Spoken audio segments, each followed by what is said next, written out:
आखिर कौन था वह भक्त जिसको राखी बांधने स्वयं माता सीता को इस कलयुग में आना पड़ा था। दोस्तों नमस्कार दोस्तों, स्वागत है आपके अपने YouTube चैनल पौराणिक कहानी 18 में। दोस्तों आप सुन रहे हैं उद्धव अग्निहोत्री की आवाज़ में। दोस्तों यह कहानी है नेपाल के एक छोटे से भक्त की। आज से लगभग 300 साल पहले एक बालक का जन्म हुआ था जिनका नाम था प्रयागदास। वह नेपाल के एक छोटे से गांव में थे। उनका जन्म हुआ था। प्रयागदास जी की कोई बहन नहीं थी और वह 5 से और 6 साल के थे। पूरे गांव में जब रक्षाबंधन का त्यौहार आता तो वह गांव में घूमते थे और देखते थे सभी ने अपने हाथों में राखियां बांधी हुई है, उनके साथ के सभी दोस्तों ने, लेकिन उनके हाथों में नहीं है। वह पूरे गांव में घूमते लेकिन कोई भी उनको राखी नहीं बांधता था। रोते हुए वह अपने घर आए और अपनी माता से कहा, माँ क्या मेरी कोई बहन नहीं है? रोते हुए वह माता से कहने लग गए, सब राखी बांधते हैं लेकिन मेरी राखी नहीं है, मेरे कलाई हमेशा ही सूनी रहती है। यह देखकर माता की आंखों से आंसू निकल गए। तब माँ ने कहा कि तुम्हारी बहन भी है। यह देखकर प्रयागदास जी खुश हो गए। वह 6 साल के या 5 साल के बच्चे थे उस समय। प्रयागदास जी खुश हुए। उन्होंने कहा, कहाँ है मेरी माता? उन्होंने कहा, तुम्हारी माता जानकी है, सीता है। तुम्हारी बहन जानकी है, सीता है, और वह अयोध्या में रहती है। उनका वहाँ बहुत बड़ा महल है। यह देखकर प्रयागदास जी बोले, नहीं नहीं माँ, मुझे अभी माता के अपनी बहन के पास जाना है और उनसे राखी बंधवानी है। यह देखकर उनकी माँ ने कहा, वो बहुत बड़े लोग हैं और यहाँ से वैसे भी अयोध्या बहुत दूर है।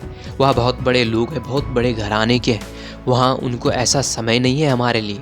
यह देखकर प्रयागदास जी को उन्होंने समझाया कि बहुत ज़्यादा समय लग जाएगा और वैसे भी ये रक्षाबंधन का त्यौहार आज है, वो खत्म हो जाएगा। यह देखकर प्रयागदास जी बच्चे थे 6 साल के, वह मान गए। लेकिन जब वह उनकी माता को रात के समय घोर नींद आ गई, जब उन्होंने देखा कि उनकी माँ सो गई तो वह गए। उन्होंने अपनी माता की एक साड़ी उठाई और उनकी माँ के पास सिर्फ 2 ही साड़ी थी। उन्होंने एक साड़ी उठाई और वह अपने घर से रात ही हुआ 6 से 5 साल का बच्चा अकेला निकल पड़ा अपने घर से, नेपाल से अयोध्या की ओर। अब उसको ये भी नहीं पता था कि अयोध्या किधर है, लेकिन बच्चा है, निकल पड़ा। बच्चा निकला और वह पैदल चलते हुए जंगल के रास्ते से उसके पाँव में कांटे चुभने लग गए, कहीं पत्थर की ठोकर लगती अंधेरे में। अब बच्चा एक जगह पर बैठा और उसको नींद आने लग गई। और जैसे ही उसको नींद आई, जब उसकी सुबह आँख खुली तो उसने देखा कि वह एक नदी के किनारे है जहाँ साधु संत दिखाई दे रहे हैं। चारों ओर राम नाम की धुन है और लोग राम नाम, सिया राम के नाम में मग्न है। यह देखकर जैसे ही उसकी आंखें खुली तो वह एक संत के पास गए और उन्होंने पूछा कि यह कौन सी जगह है। यह देखकर संत बड़ा हैरान हुआ और उसने कहा, यह अयोध्या है।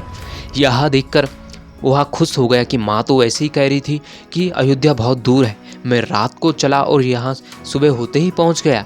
यह देखकर बच्चा बहुत खुश था और उसने कहा, मेरी बहन जानकी है, क्या आप उनका घर जानते हैं? यह देखकर संत ने कहा, नहीं नहीं, मैं उनका घर तो नहीं जानता है, लेकिन जानकी जी का यहाँ पर मंदिर है। यह देखकर फिर उस बालक ने कहा कि मेरे बहनोई राम जी है। यह देखकर संत ने समझ लिया कि यह शायद माता सीता और राम जी के बारे में ही बोल रहा है और उन्होंने उसको मंदिर में ले जाए। यह देखकर वह कहने लग गए, नहीं नहीं, ये तो मूर्तियाँ हैं, मेरी तो बहन और मेरे बहनोई यहाँ रहते हैं, उनका बहुत बड़ा महल है, वो बहुत बड़े लोग हैं। यह देखकर संत ने कहा, नहीं नहीं, यहाँ तो राम और सिया जी का सिर्फ मंदिर ही है, मैंने तो ऐसे कहीं सुना नहीं।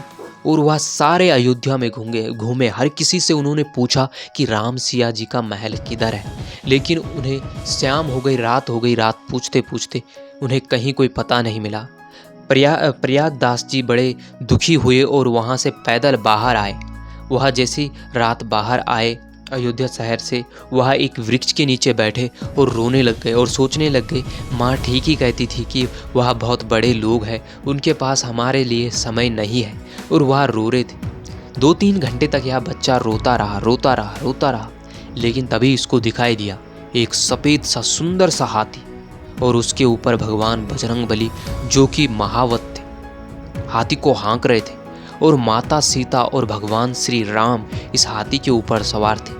हाथी के दोनों ओर भाले लिए हुए सैनिक थे। बड़ी सुंदर सी यह झांकी थी, यह उन्हीं के ओर आ रहे थे। यह देखकर प्रयागदास जी खड़े हो गए। उन्हें लगा कि शायद यह मेरी बहन है। जैसे ही हाथी उनके सामने रुका और बजरंगबली नीचे उतरे और माता सीता और प्रभु श्री राम उनके साथ नीचे उतरे और वह उनके पास गए। यह देखकर राम जी ने कहा, तुम रो क्यों रहे हो? यह देखकर प्रयागदास जी बोलने लगे, मैं अपनी बहन से मिलने आया था लेकिन वह मुझे मिली नहीं। तुम अपनी बहन से मिलने क्यों आए थे? मुझे उनसे राखी बंधवानी थी। यह देखकर राम जी ने कहा, फिर तुम रो क्यों रहे हो? तुम्हारी बहन तो यहीं पे है ये। यह देखकर प्रयागदास जी ने कहा कि मैं बहन की निशानी जानता हूँ। अगर बहन को सालों बाद अपना भाई मिलता है तो वह रोते हुए अपने भाई को गले लगाती है। यह सुनते ही माता सीता के आंसू निकल पड़े और उन्होंने प्रयागदास जी को अपने गले लगाया। और यह देखकर प्रयागदास जी ने कहा कि मुझे राखी बांधो। प्रयागदास जी को उन्होंने राखी बांधी, 2 राखियां बांधी और प्रयागदास जी को उन्होंने 2 राखियां बांधी। अब प्रयागदास जी ने अपनी माँ की साड़ी निकाली और उनको दे दी। यह देखकर माता सीता ने कहा, नहीं नहीं भाई, इसे तुम वापस ले जा लो। मुझे पता है मेरी माँ के पास सिर्फ 2 साड़ियाँ हैं। यह देखकर प्रयागदास जी को माता सीता ने कहा तो वह मान गए। यह देखकर प्रयागदास जी बड़े खुश हुए कि उनकी बहन ने राखी बांध दी। अब वह कहने लग गए माता सीता और राम जी से कि अब मैं पूरे गांव में दिखाऊंगा कि मेरी भी बहन है और यह राखियां मैं अपनी पूरे गांव में दिखाऊंगा कि मेरी बहन ने बांधी है। और राम जी और सीता जी मुस्कुराई और वह फिर उस हाथी पर सवार होकर वह हाथी आगे चलते हुए कहीं अदृश्य हो गया। यह बच्चा अब नेपाल के लिए और निकल पड़ा और भगवान श्री राम और माता सीता ने फिर अपनी महिमा की और यह बच्चा जल्दी से वहाँ से नेपाल पहुँच गया। अब जब यह नेपाल पहुँचा तो यह अपनी माँ, इनकी माँ ने जैसे इनको देखा और बोला कि अरे कहाँ थे तुम? मैं तुम्हें पूरे दिन ढूंढते रहे और तुम कहाँ थे? यह देखकर बच्चे ने अपनी कलाई अपनी माँ की ओर दिखाई और कहा, माँ देखो मेरी बहन सिया ने मुझको राखी बांधी है। यह देखकर उनकी माता हैरान हो गई। उनकी माता खुश हो गई कि माता सीता ने और प्रभु श्री राम ने उन पर कृपा की। उनकी माता जिज्ञासावश पूछने लग गई कि मेरे बारे में क्या कहा उन्होंने कहा कि आपके बारे में यही कहा जब मैं साड़ी उन्हें दे रहा था कि मेरे माँ के पास सिर्फ 2 साड़ियाँ हैं, इसीलिए आप इन साड़ियों को वापस ले जा लीजिए। यह देखकर उनकी माँ के आंसू निकल पड़े और भगवान से प्रार्थना करने लगे, हे भगवान, आपने मेरी लाज बचा दी। मैंने अपने बच्चे से झूठ बोला था और आपने उसको सच कर दिया। और वह रोते हुए भगवान से प्रार्थना करने लगे। दोस्तों, यह कहानी थी प्रयागदास जी की, नेपाल की एक सच्ची कहानी, जो कि उस समय 5 साल से 6 साल के बच्चे थे। दोस्तों, अगर वीडियो अच्छा लगे तो कमेंट और लाइक, चैनल को सब्सक्राइब जरूर कीजिए।